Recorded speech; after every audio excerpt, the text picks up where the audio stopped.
Hello and welcome to Anxious Minds. Today we're going to be talking about coping with flashbacks.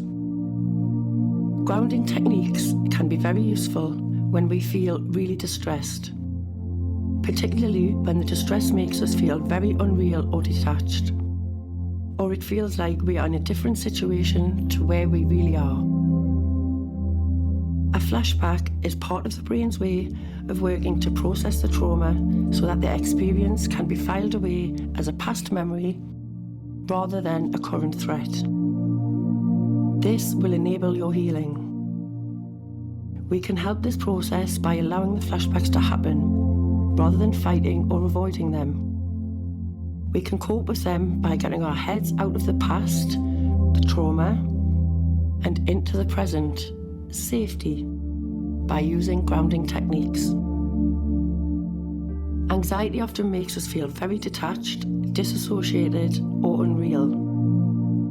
Grounding techniques help to bring us back to the here and now with an awareness of our own bodies. They are strategies that help us to be in the present moment, in reality, rather than in the traumatic experience of the past or current distress. Practice them and learn what works best for you.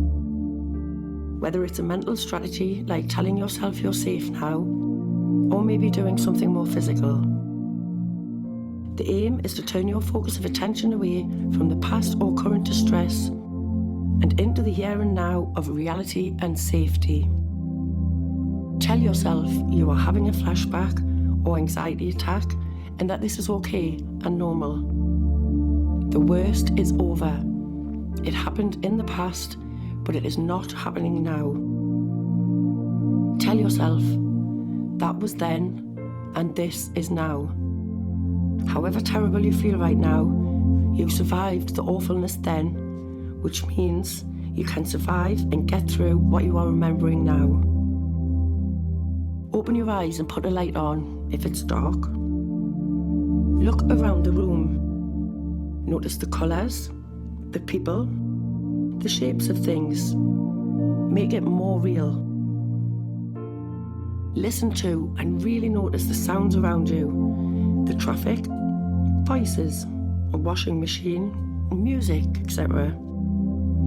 Notice your body, the boundary of your skin, how your clothes feel on your skin, movement in your hair as you move your head. Really feel the chair or floor supporting you, how that feels in your feet, your legs, and your body. Pinch yourself. That feeling is in the now. The things you are re-experiencing happened in the past.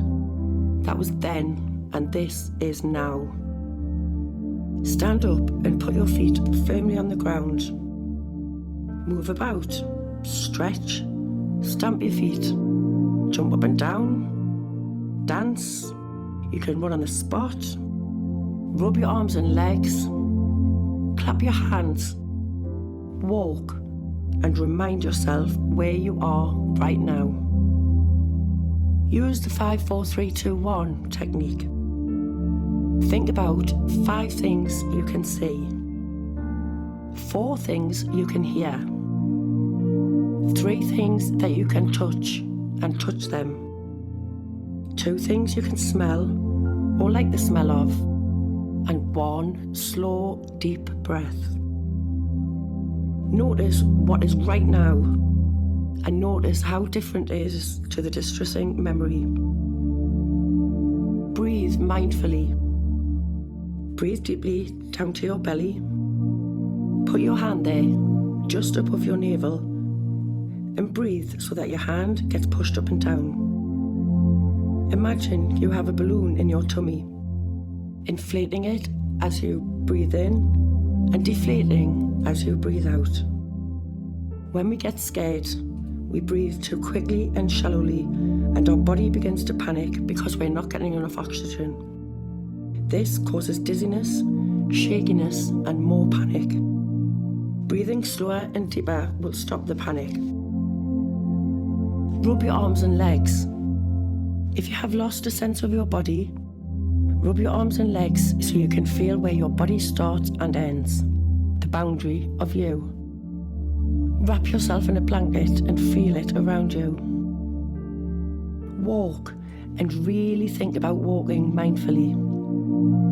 Notice the way your body moves, how your feet move and feel as you walk. Notice your leg muscles and the way your arms feel as they swing.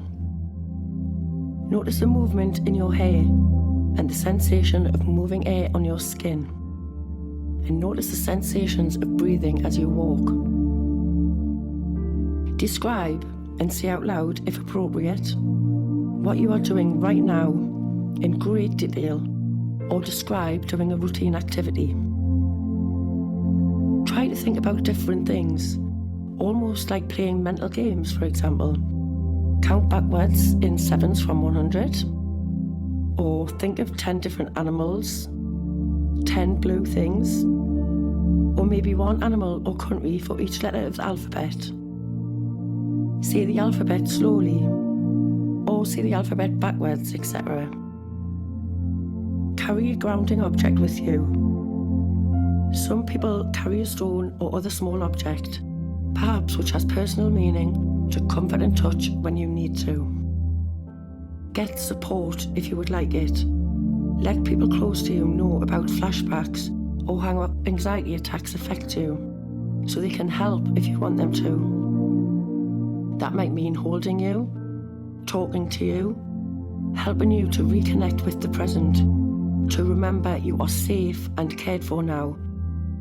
If you have no one, use a helpline. Self-care.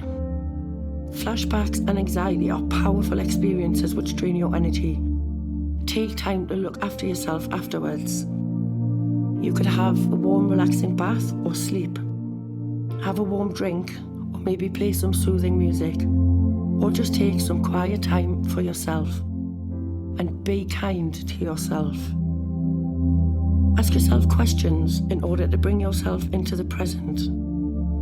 Write down your questions, for example, where am I right now? What day is it? What year is it? How old am I? Where do I live? Use positive coping statements. You might prepare a coping statement, for example, I am Kelly, I am safe right now, this is just a memory. That was then, and this is now.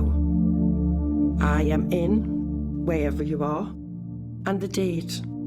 This flashback will pass.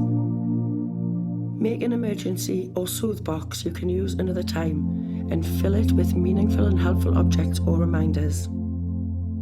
When you feel ready, you might want to write down about the flashback or anxiety attack and how you got through it.